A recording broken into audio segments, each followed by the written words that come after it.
الحمدلله والصلاة والسلام على رسول الله.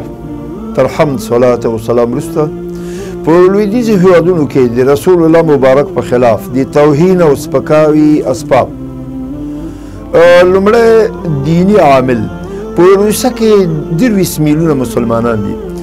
آلمان څو کاله وروسته په طبیعي بڼه اسلامي هېواد دی. په استرالیا کې هم د مسلمانانو شمېر مخ په زیاتېدو دی. د توني بلیر خور مسلمانه شوه، د اوباما مور حج ته تلې وه.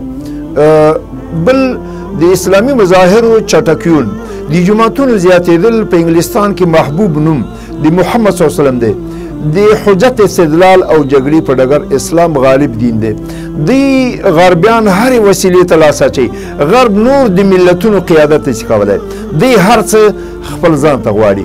دوی سره عدل او انصاف نشته. دوی په دوو ترازوګانو تول کوي، خپل ځان ته یې درنده تلي او نورو ته یې سپکه.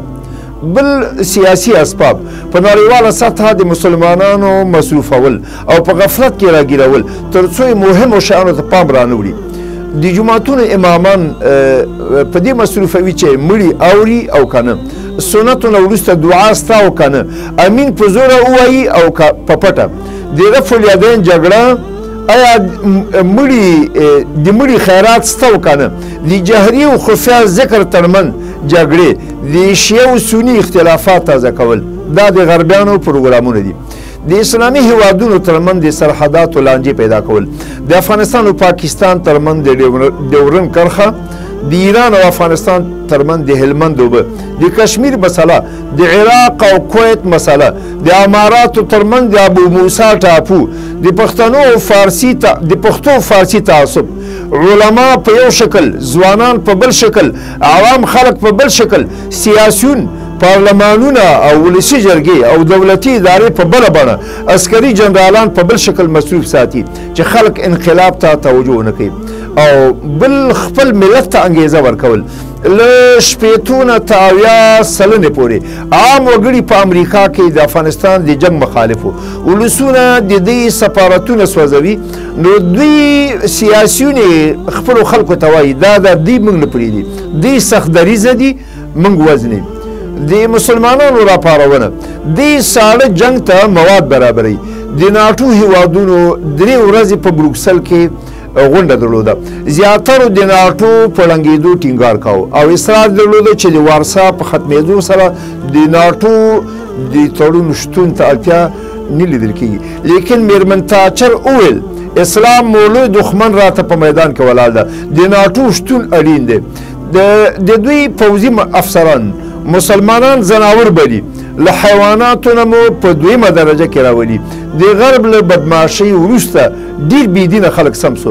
پښتون نېشنلیست مشر په پېښور کې غلام محمد بلور $100,000 انعام د هغه چا په خلاف وټاکه چې د رسول الله توهین یې کړی. ډېر بېدینه خلک سم سول او اوس په اسلام ویاړي او ادعا کوي چې زه د هغه دین پیرو یم چې غرب یې دښمن ده. مثبت تاثیر دا ده چې دغه ناوړه چلندونه مسلمانان راویښوي. نړیوال آواز را پورته کیږي.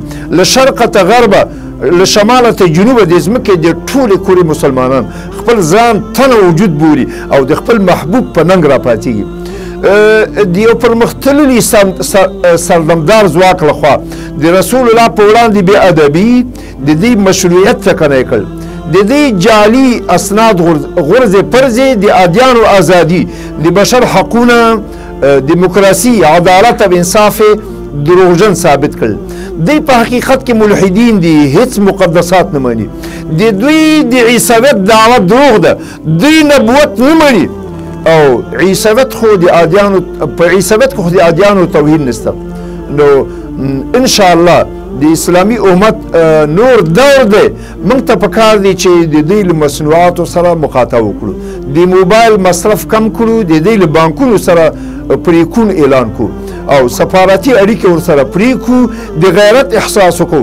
ټول مسلمانان یو ملت دي. مسالمت آمیزه غږ او نفرت اوچتول، د سیرت مجلسونه جوړول او د سیرت مسابقې جوړول نو هم اړین دي. سبحانك اللهم وبحمدك أشهد أن لا إله إلا أنت أستغفرك.